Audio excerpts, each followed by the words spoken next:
She brought flowers to my funeral before I died. That's how I remember it, though I was still breathing, still making tea, still folding the same laundry I'd been folding for 50 years. Katie stood in the kitchen doorway, holding a bouquet of white lilies wrapped in cellophane. I thought maybe she'd come to apologize for last night, for the words that scraped through the walls like sandpaper. But she only placed the flowers on the counter, checked her phone, and said, "They'll look nice here, for when guests come." Guests. For a moment, I wondered who had died. Then it occurred to me, maybe it was me, not the body, not the breath, but the version of me that once mattered in this house. The evening light slid through the curtains, turning the lilies ghost. I remember the sound of the clock ticking over the sink, loud and certain. Somewhere upstairs, my son laughed at something on the TV. I stood there, invisible in my own kitchen, and realized she wasn't decorating, she was preparing for a world that would keep moving once I was gone. Mornings have their own kind of rhythm when you live alone in a house full of people. The walls breathe before anyone else does. The kettle hums before anyone says good morning. And I,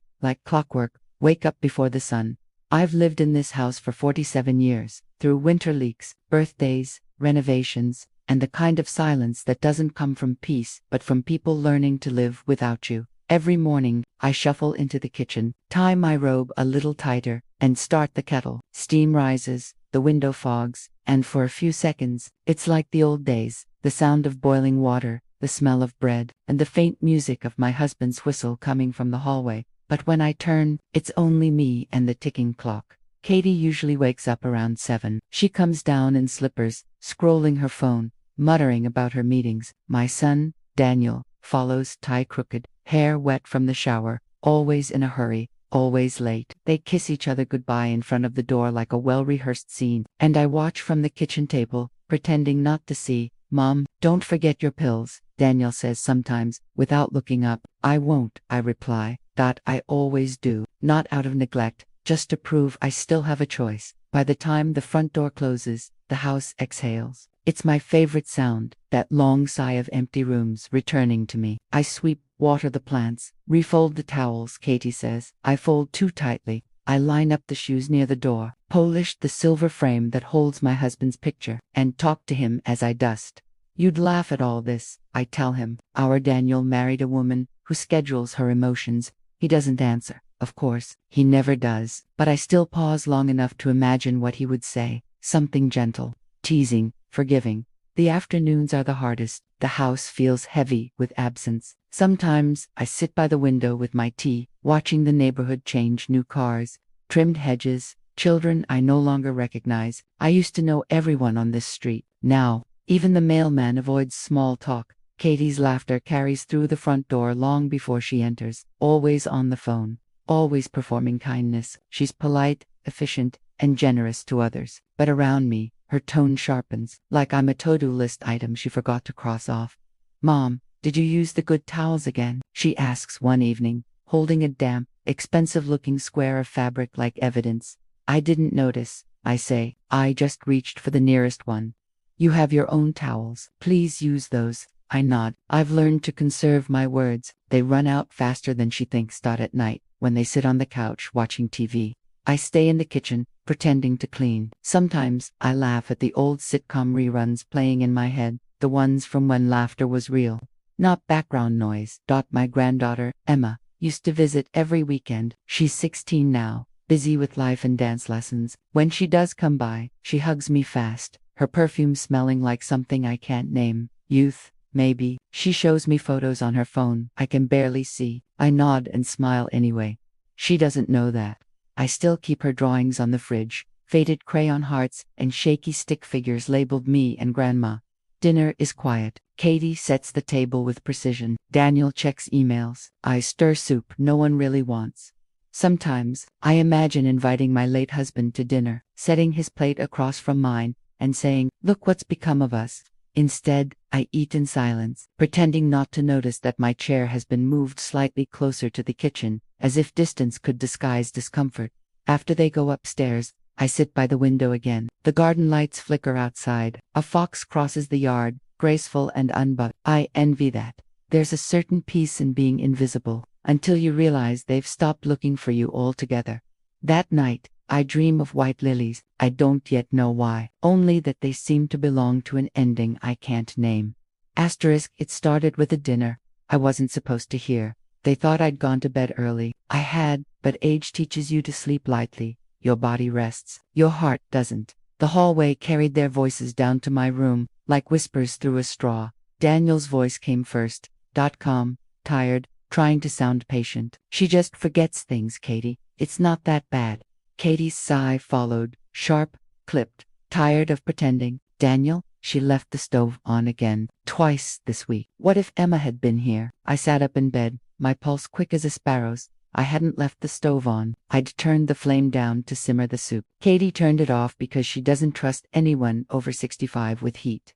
Daniel murmured something I couldn't catch. Then the sound of plates being cleared. Then laughter, short, nervous. Katie again. We've already done enough for her, don't you think? Silence. Then Daniel's voice, quieter now. She's my mother. I know, Katie said, but she's just here all the time. I need space. We need space. That word space, it lands like a knife wrapped in velvet. I sat in the dark, my hands folded in my lap, feeling the warmth drain out of the room, even though I wasn't in it. I wanted to stand up, to walk into the kitchen, to remind her I wasn't a piece of furniture to be moved for comfort. But I did teach on, instead. I stared at the photo on my nightstand, my husband and I on our wedding day. He's smiling like he knows something I don't. I whispered, they've already done enough. It's strange how quickly a phrase becomes a ghost. I started hearing it everywhere, in the scrape of chairs, in the sigh behind every good morning.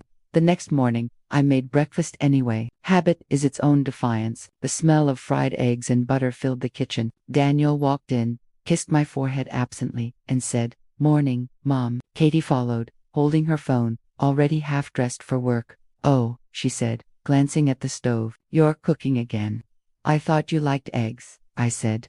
"They're fine," she replied. "I just wish you'd let us handle breakfast sometimes." She poured herself coffee, muttering about a conference call. The silence between us stretched so thin, I could almost hear it tear. When she left, she didn't say goodbye, just the click of her heels on tile and the soft slam of the door. I stood at the counter, looking at the half-empty plate. The yolk had hardened, untouched. I don't cry, grief has already trained me too well. But that morning, I felt something else, not sadness exactly, but a kind of vanishing, as if I were slowly dissolving between the edges of their lives. Later that week, I noticed my things moving. The embroidered cushion from my chair was gone. My framed picture from the hallway shelf had been replaced by a scented candle. Katie had decluttered. I asked Daniel about it one evening. He smiled the way people do when they don't want to argue. "She's just organizing." "Mom, don't take it personally, do you?" I asked.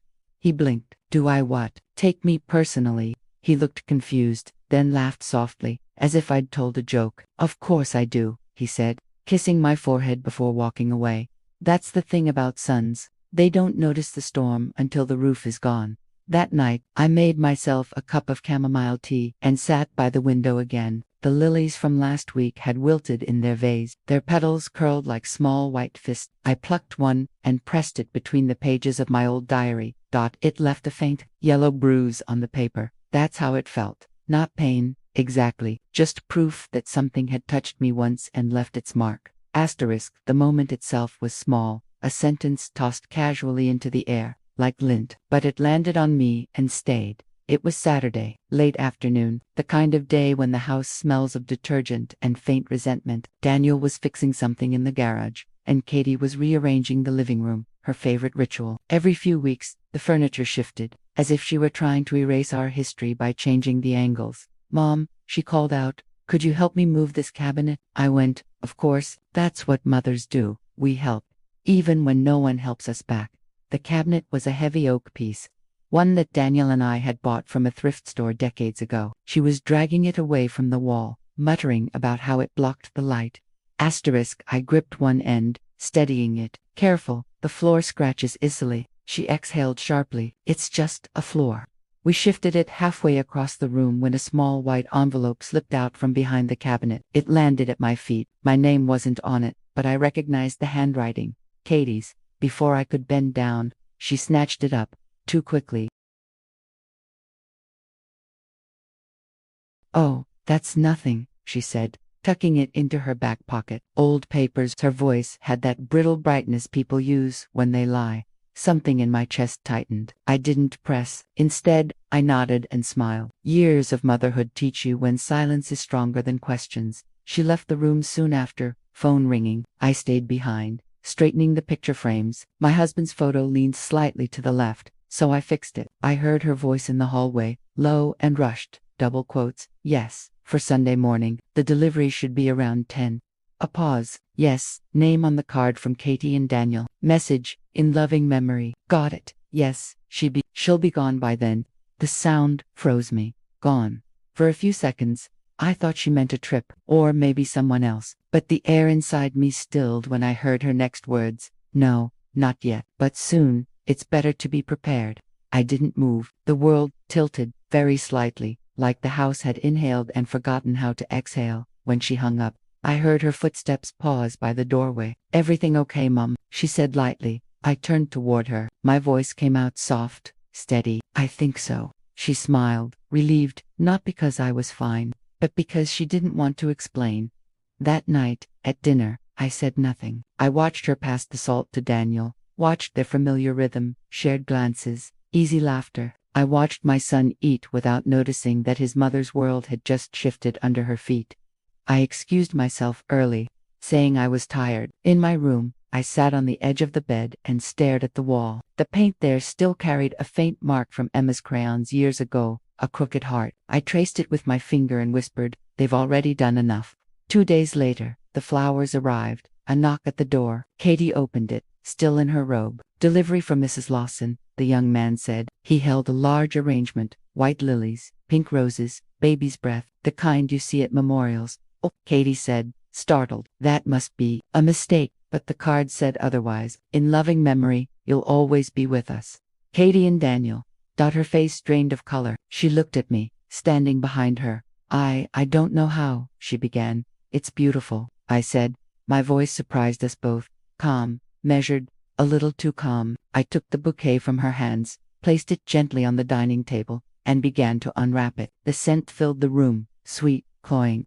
Final dot. Katie stammered something about an automated order, about the flower shop, mixing up dates. I nodded as if I believed her. Maybe I did, maybe I didn't. But that evening, after they left for a dinner party, I sat alone with the lilies, their petals catching the last of the daylight. The card lay beside me. The ink shimmered faintly under the lamp. I thought of funerals, not of death, but of attendance, who shows up, who pretends to grieve, who secretly sighs with relief. And then I thought, what if I went to mine? Not the literal one, but the one they've already imagined. What if I disappeared from this house? Left them with the space they crave. The thought frightened me at first, then it didn't. I stood up, walked to the hallway mirror, and studied my reflection. My hair, still silver but soft, my face, lined but alive, my eyes, sharp enough to see through kindness now.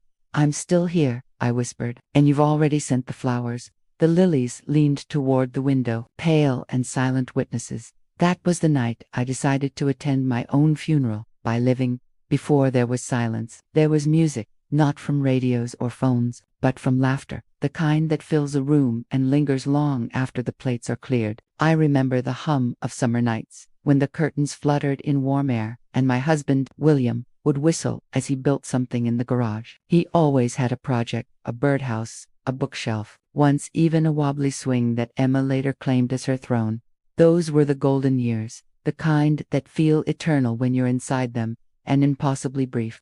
When you look back, our mornings were noisy. Daniel's cereal spilling, William reading the newspaper aloud, the kettle screaming like it had opinions. I'd chase my son with a towel, trying to tame his hair before school. "You can't go looking like a thunderstorm," I'd say. He'd laugh and run, his shoes squeaking down the hall. The house wasn't big, but it was full of voices, footsteps, arguments, and forgiveness. I remember the smell of cinnamon on Sundays, when I baked rolls for the neighbors. The screen door never fully closed. Someone was always coming or going. William had a way of making me feel seen. He'd come up behind me while I cooked, place his chin on my shoulder, and murmur, "You're the reason this house feels alive." I'd roll my eyes, but my heart believed him. We had our hardships, to lean years, lost friends, nights spent worrying about bills, but even then, there was togetherness. If the roof leaked, we shared the bucket under it. If Daniel got sick, we sat by his bed until morning, taking turns with the thermometer. I still remember the day we bought this house. We were young, full of ridiculous hope. The realtor handed us the keys, and I looked at the peeling paint, the crooked porch steps, and said, "It's perfect." William laughed. "You see perfection where most people see work. Maybe that's always been my flaw, seeing potential where people see burden." The years rolled forward like pages turning in a slow book. Daniel grew taller than me, stopped asking for help with his tie, and started bringing home girls with shiny hair and quick laughs. One of them was Katie.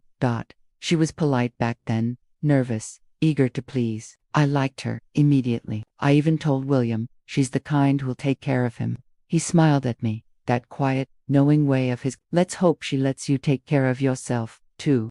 I didn't understand what he meant until later, when he fell sick. The house changed, the light dimmed, the laughter softened into whispers. Every sound became an intrusion. Even the ticking clock felt cruel. I nursed him for 9 months, through coughs that rattled the walls and silences that hurt more. He used to squeeze my hand and say, "Don't let them tuck you away when I'm gone."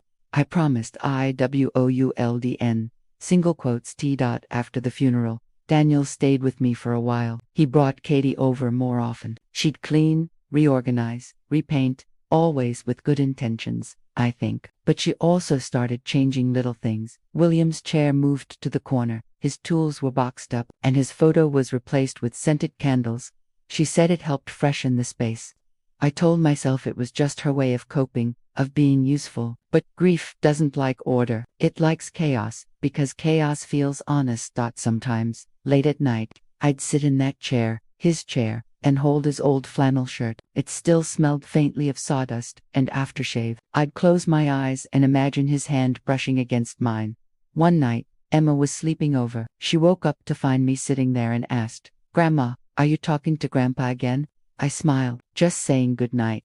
She crawled into my lap and said, "Can you tell me the story of when you met?" So I did. I told her about the county fair, 1968. I was 23, wearing a yellow dress with daisies printed along the hem. He was at the pie stand, pretending to be interested in dessert, but really watching me walk past. He spilled blueberry filling on his shirt, turned beet red, and I laughed so hard I nearly dropped my lemonade. He offered to buy me another one, as an apology. I said yes, not because I needed it, but because I liked the way he looked at me, like I was already part of his story. That night, as Emma fell asleep, I realized that love, real love, doesn't fade. It just changes color. When Daniel and Katie moved in after William's death, I thought maybe this house could bloom again. A new generation, new noise, new laughter. But instead, the walls began to listen too much. Every word carried weight. Every sigh felt measured, that I started to feel like a guest in my own kitchen. And yet, in quiet moments, I still reach for him. When I stir soup, I still turn my head, expecting to see him fixing something, humming that same tune. But there's only the echo of what used to be, the life that built this home, and the silence that replaced it. Sometimes, I wonder if Daniel ever remembers that version of me. The woman who laughed too loud, who made blueberry pie from scratch, who danced barefoot on the porch with her husband while the neighbors watched, the woman who built his childhood with her own hands. I don't blame him for forgetting. Memory is selective. But I remember everything. Every birthday candle, every kiss goodnight, every promise that love meant safety. Now, as I sit here surrounded by white lilies meant for my funeral, I can almost hear William's voice again. "Don't let them tuck you away." "I'm trying," I whisper. Outside, the wind brushes against the window like an old friend. For a brief second, I swear I smell blueberry pie. It happened on an ordinary morning, the kind no one remembers, but that somehow changes everything. The house was still, the kind of stillness that hums. Sunlight fell through the blinds in narrow stripes, painting the table with gold lines that reminded me of the bars of a quiet cage. I'd set out breakfast like I always did. Toast, jam, eggs, a small thing, a gesture that once meant love, now met with indifference. When Daniel came down, he was already on the phone. He mouthed thanks without looking at me. Katie followed, in that perfect gray suit of hers, hair pulled tight like she didn't have time for mistakes. "Morning," I said softly. "Morning," she replied, eyes scanning the table. Then, as if the words slipped out without permission, she said, "Oh, Mom, You didn't have to go through all this trouble." She meant it kindly, but the word trouble clung to me like a stain. It wasn't trouble, it was a purpose, and purpose was all I had left. They left within minutes, a kiss on my forehead from Daniel that didn't land, a hurried wave from Katie. The door clicked shut, sealing me in with the hum of the refrigerator and the faint echo of their perfume. I sat down, the eggs cooled, the butter softened. There's a moment, if you've ever lived too long in someone else's house, when you realize you've become background noise, not a person, just a presence, a lamp, a ticking clock, something expected, unacknowledged, quietly useful.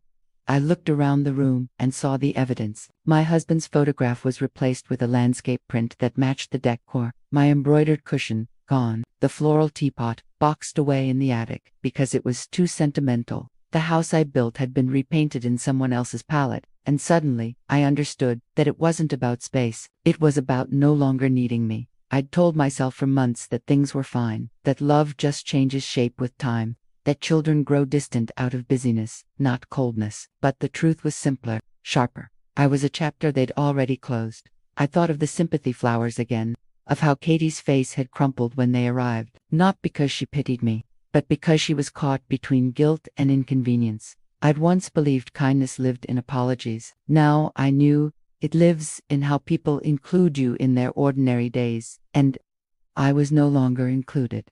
I got up and walked to the window. Outside, the maple tree my husband planted stood tall, its leaves beginning to turn. Autumn had arrived quietly, the same way endings do. I pressed my hand against the glass and watched the world go on.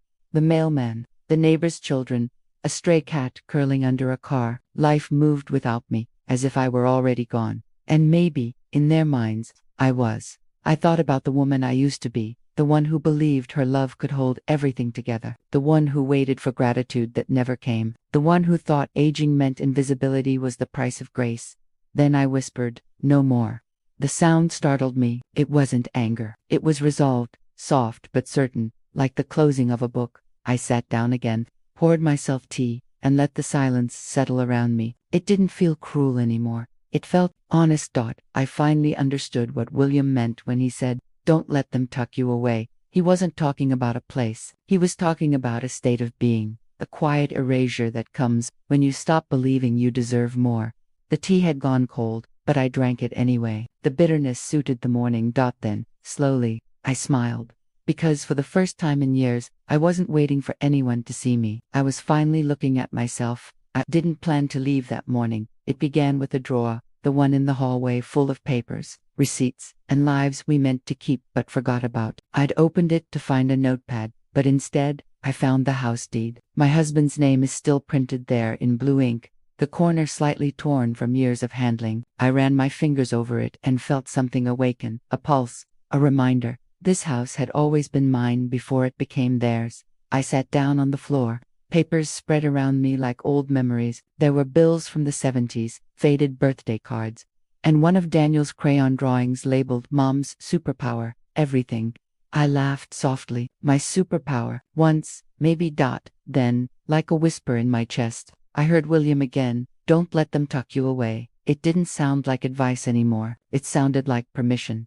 That afternoon, I walked to the garden. The lilies were still on the table, browning at the edges, but holding their shape stubbornly. I plucked one and carried it outside, barefoot. The grass cooled beneath my feet. I stood under the maple tree, the same one we planted our first spring here. The wind tugged at my robe. The sunlight slid over my skin. For the first time in months, I felt the day instead of watching it. I whispered, "Thank you," though I wasn't sure to whom, to him, to the house, or to myself. That evening, I made a list, not of chores, but of truths.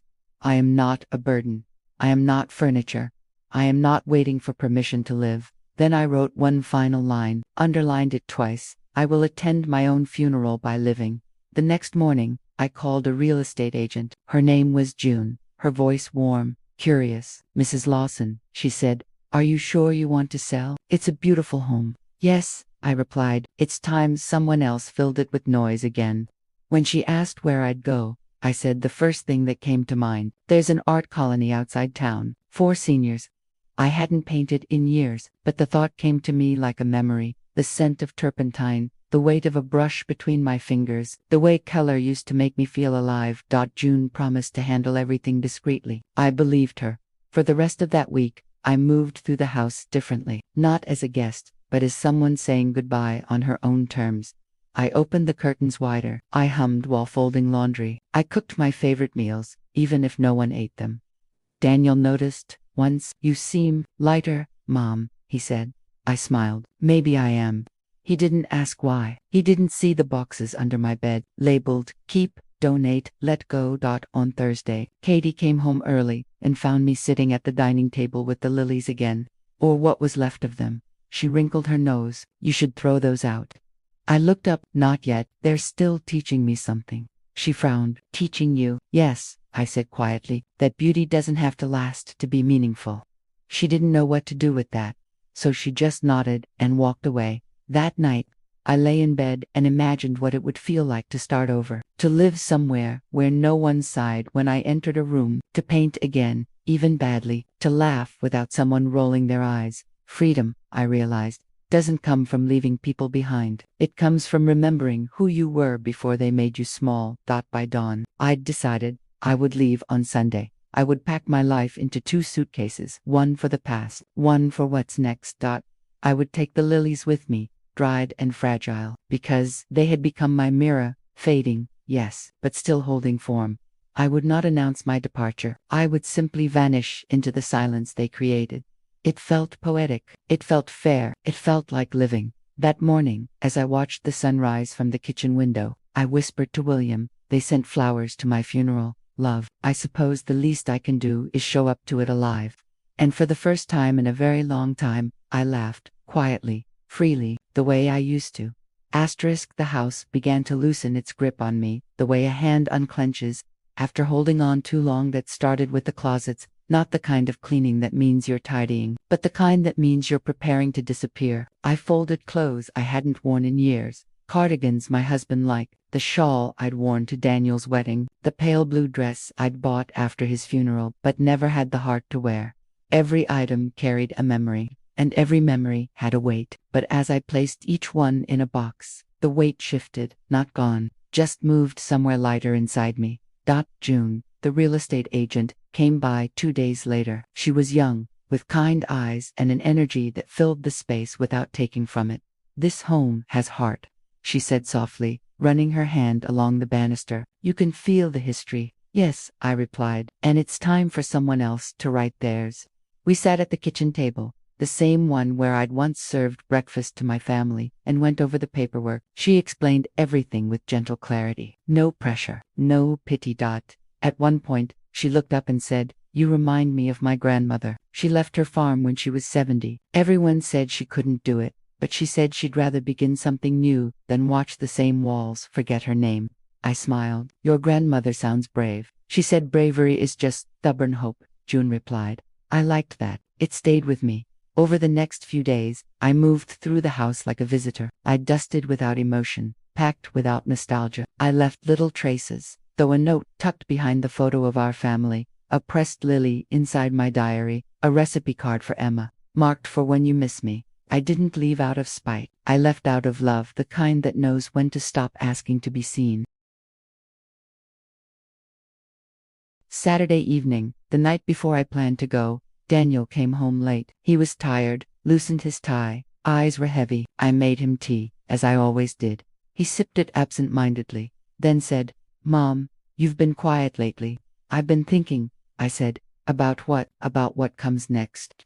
He smiled, not understanding. "What comes next is you relaxing. We've got you. You don't have to worry about anything." That was the tragedy of it. He meant it kindly, and yet every word confirmed what I already knew. "You don't have to worry," really meant, "you don't have to live." I placed my hand on his and said, "I know, sweetheart, thank you." He squeezed my fingers and left soon after. I watched his car disappear down the driveway. Later that night, I sat on the porch under the maple tree. The wind was cool, the kind that smells faintly of rain. I thought about how life moves in circles, how the same porch that once held family dinners now held my farewell. Inside, the lilies stood in a small glass vase on the counter. I'd dried them carefully, their petals paper-thin but intact. I wrapped them in brown paper and tied them with a string. My bouquet for the living. By dawn, I was ready.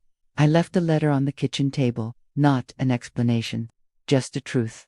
Daniel, my love, you once drew me with a cape and called me your hero. I'm not sure I've been one lately, but I'm going to try again. You and Katie have your lives, and that's as it should be. Don't worry about me. I'm not lost. I'm just finding somewhere new to begin.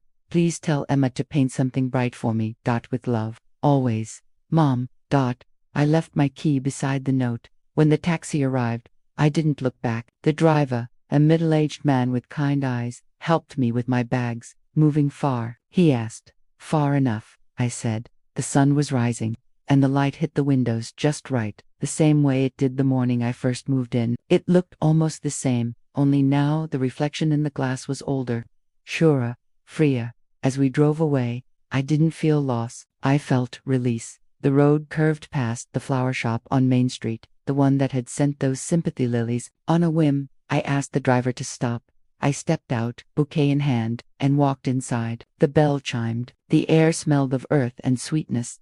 Behind the counter stood a man about my age, apron dusted with pollen. He looked up, startled, then smiled warmly. Morning, can I help you? Yes, I said, setting down the paper-wrapped lilies. You sent these to me by mistake last week. He froze. Oh, Mrs. Lawson, I'm so sorry about that. I tried to call. It was a scheduling mix-up. Must have been awful. I looked at him for a long moment, then said, no, not awful. Timely. He blinked. Timely. They reminded me I wasn't dead yet. He chuckled softly, not out of pity, but out of understanding. Then maybe I did you a favor. Maybe you did, I said. His name was Arthur. He offered me coffee, and we talked about flowers, about aging, about second chances. When I told him I used to paint, his face lit up. There's a senior art colony just outside town, he said. My sister runs it. They're always looking for artists or storytellers. I smiled. I was thinking of going there. He leaned forward, elbows on the counter. Then, you were already halfway home. They found out on a Monday. The house was too quiet. That's what Daniel said later. No radio playing, no kettle whistling, no faint humming from the kitchen that usually meant everything was normal. Just a silence that didn't feel like rest. But absence. Katie came downstairs first. She noticed the empty hook where my apron used to hang. The vase on the table was bare, just a ring of dust where the lilies had stood. Daniel, she called, her voice uncertain. He appeared a moment later, adjusting his tie, glancing at his watch, always on his way to somewhere else. But the look on her face stopped him. What's wrong? She's not here. She's probably in the garden. No, her things are gone. That was when he saw it, the letter on the table, folded neatly beside my house key. His name is written in my hand. He hesitated before picking it up. She wouldn't just, but she had. He opened the letter, and as his eyes moved across the page, something changed in him. The color drained from his face. His shoulders slumped, like he'd finally realized the weight of everything he'd ignored. Katie stepped closer, reading over his shoulder. The silence stretched, filled only by the hum of the refrigerator and the faint tick of the wall clock, that same steady rhythm that had marked all the moments they hadn't shared with me. When he reached the last line, please tell Emma to paint something bright for me, his hands trembled. She left, Katie whispered, as if saying it too loud might make it more real. Daniel set the letter down carefully, like it were fragile. She sold the house, he said quietly, noticing the missing deed folder on the counter. He sank into a chair. For the first time in years, he looked around the kitchen and really saw it, the empty spaces. The ghost of my presence in the corners. The cushion is missing from my chair. The faint imprint of my mug on the table. The traces of a woman who'd quietly held this house together long after anyone noticed. Katie sat opposite him, silent. She wanted to say something. She opened her mouth, then closed it again. Finally, she whispered, I didn't mean for it to feel like this. Daniel's eyes lifted slowly. Like what? Like we didn't want her here. He let out a sound, not quite a laugh. Not quite a sob. Didn't we? Katie's eyes filled, but no tears fell. I just needed space. He looked at her for a long moment, then said, she gave it to you. The clock ticked louder. The house creaked, as if sighing. For the first time, they both realized what the house had become. Not a home, but a monument to neglect. The kitchen that once smelled of cinnamon and tea now carried only the faint scent of absence. Daniel ran his hand through his hair. staring at the letter again. Do you know how it feels, he said softly, to walk into your own home and realize your mother finally gave up waiting for you? Katie didn't answer. She couldn't. Upstairs, Emma's room door was slightly open. She must have come by after school, found out before they did. When Daniel went up, he found her sitting on the bed, one of my recipe cards in her lap, the one I'd left her for when you missed me. She looked up, eyes red but steady. Why did Grandma leave? Daniel knelt beside her. She needed to start somewhere new. Emma frowned. Did we do something wrong? He couldn't answer. He just pulled her into his arms and whispered, we forgot to say thank you. Later that week, Daniel tried calling the neighbors, the art colony, even the flower shop, but no one had seen me, until one afternoon, the phone rang. Katie answered. It was Arthur from the shop. I just wanted to let you know, he said carefully, that your mother-in-law is doing fine. She came by last week. She looked happy. Katie swallowed. Did she say where she's staying? She didn't, but she mentioned painting again. There was a pause. Then Arthur added, she left something here for you both, said to deliver it when the time felt right. The package arrived the next morning. A small canvas, wrapped in brown paper. Inside, a painting, a vase of lilies, half in bloom, half wilting. Beneath it, in small cursive letters, a note, for Daniel and Katie. Flowers don't apologize for blooming where they're appreciated. M. Daniel stood there, staring at it, for a long time. Katie whispered, she's never coming back, is she? He shook his head. No, but maybe she finally went somewhere she was seen. They hung the painting in the hallway, not out of guilt, but as a reminder. Every morning, as sunlight filtered through the window, it touched the lilies first, the same way. It once touched her hands as she poured tea, and though the house still stood the same, it no longer felt alive, because sometimes the loudest sound a family can make is the silence after the one who held it together is gone. Asterisk.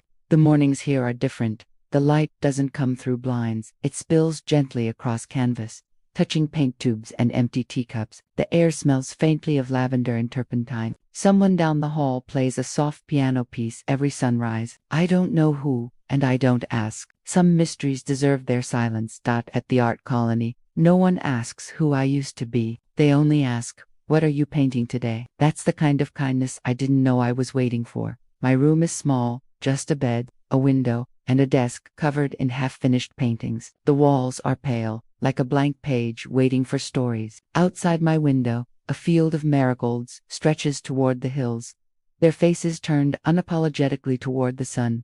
Arthur visits sometimes. He brings fresh flowers, never lilies, too on the nose, he jokes. Instead, he brings wildflowers, imperfect, tangled, beautiful. We drink coffee, talk about small things, the weather, the smell of rain, the satisfaction of doing something that doesn't need to impress anyone. I've started painting again, not the delicate still lifes I once made for the church bazaar, but something freer, messier. The colors move where they want. I don't correct them anymore. I let them breathe. Some afternoons, I sit outside with the other residents. We don't talk much, just share the silence. There's comfort in being among people who understand that quiet isn't emptiness. It's presence. Yesterday, I painted a window, not the one from my old house, but one that exists only in my memory, open, with curtains swaying in the summer breeze. Through it, a maple tree, its leaves gold with afternoon light. I signed it ML, my initials, though now they feel like someone new's. When I finished, I sat back and realized something. I wasn't painting what I missed. I was painting what I had become. In the evenings, the sun dips low and turns everything honey. That's when I make my tea chamomile, still, and sit by the window. The silence feels softer here. It doesn't press down on me. It holds me up. Sometimes, I imagine Daniel and Katie in the old house. I picture them standing before that painting of lilies, perhaps understanding now what I couldn't say aloud. I don't wish them guilt or sorrow, only awareness. That's enough. Emma writes to me sometimes. Her letters are bright, full of teenage wonder. Last week she sent a drawing, me, standing under a tree, holding a paintbrush, smiling. She wrote beneath it, Grandma, I made it bright for you. I pinned it above my desk. And now, every morning, when the light hits that paper, it feels like a small promise that love doesn't die. It just finds new colors. The world is quieter now. My life is smaller, simpler, but for the first time in a long time, it's mine. I dipped my brush into a soft shade of blue and whispered to the silence. Sometimes silence isn't punishment, it's peace. And in that stillness, I finally feel at home. It was late afternoon when the letter arrived. The art colony's mail usually came in a bundle. Flyers, postcards, the occasional package from family members trying to make up for long silences. I almost didn't notice mine at first, tucked between an art supply catalog and a gardening newsletter. The envelope was pale yellow, the handwriting familiar, careful, looping, uncertain. Emma. My hands trembled as I opened it. Dear Grandma, Dad told me you're painting again. He showed me the picture you sent, the one with the window and the golden leaves. It's beautiful. I think it looks like freedom. I miss you. The house feels weird without you. It's clean, quiet, but not in a good way. Dad and Mom talk about you more now, like they're realizing all the small things you used to do that nobody noticed. Mom cried when she read your letter. She said she's sorry. I think she really means it. We hung your painting of the lilies in the hallway. Every time the sun hits it, it looks like it's glowing. Dad says it's like you're still blessing the house. I've started painting, too. I use all your old colors. I made one of us, sitting under a tree, painting together. I want to bring it to you one day. Can I visit? Love, Emma. I read it 3 times before I noticed the tear stain near her signature. Outside, the wind rustled through the marigolds, scattering yellow petals like tiny suns. I felt something shift inside me, not a wound reopening, but a door quietly unlocking. A week later, she came. The art colony buzzed that morning, everyone pretending not to watch as a teenager, with bright eyes and a nervous smile, stepped out of a car, clutching a canvas too big for her arms. Grandma, her voice carried across the courtyard, and before I could stand, she was already running toward me. She smelled like rain and apple shampoo. When she hugged me, the years between us disappeared. You're here, I whispered. Of course I am, she said. You didn't think I'd let you have all the fun, did you? She pulled back, grinning, then handed me the painting. It was us, sitting side by side, our hands covered in paint, laughing. The colors were wild, free, unapologetically alive. I felt tears gather, warm and unashamed. It's beautiful. I made it bright for you, she said, echoing the line from her last letter. We spent the afternoon painting together. She talked about school, her friends, how her mom had started volunteering at a nursing home to make things right with the universe.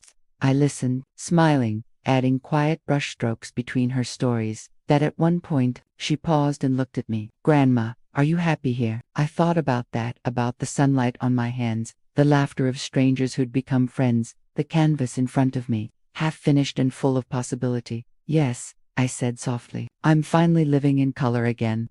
She nodded, satisfied. Good. You deserve it. When evening came, Arthur joined us for tea. He and Emma talked, easily, the way kind people do. I sat back and watched, 2 generations, one beginning, one blooming again. As the sun dipped below the hills, Emma took my hand. Can I come again next month? You don't even have to ask, I said. She smiled, that same shy, crooked smile Daniel used to have when he was little. Before she left, she leaned in and whispered, Dad said he's going to visit next time. He wants to talk. I felt something gentle settle in my chest. Not forgiveness exactly, but peace, the kind that doesn't need words to exist. After she drove away, I returned to my easel. The painting we'd made together glowed under the soft light. I dipped my brush into gold and signed my name beside hers. ML+EL legacy, I realized, isn't what you leave behind. It's what keeps growing long after you let go. You come from a woman who attended her own funeral not in mourning, but in awakening. They sent flowers to my grave before I ever stopped breathing, and for a while I believed that meant my story was finished. But now I know better. Life doesn't end when people stop seeing you. It ends when you stop seeing yourself. And I began again the moment I decided not to wait for permission. Some mornings, I still think about that old kitchen, the ticking clock, the smell of tea, the silence that once hurt so much, but I don't resent it anymore. That silence was a mirror, showing me who I'd become and who I still could be. I learned that love isn't proven by who stays, it's defined by who grows. If you ever find yourself forgotten, painted out of your own story, remember this: you can always pick up the brush again. You come from a woman who sold her house while they were at work, not out of spite, but clarity. And from that clarity, she built a new home, on her own terms, in full color, under an open sky.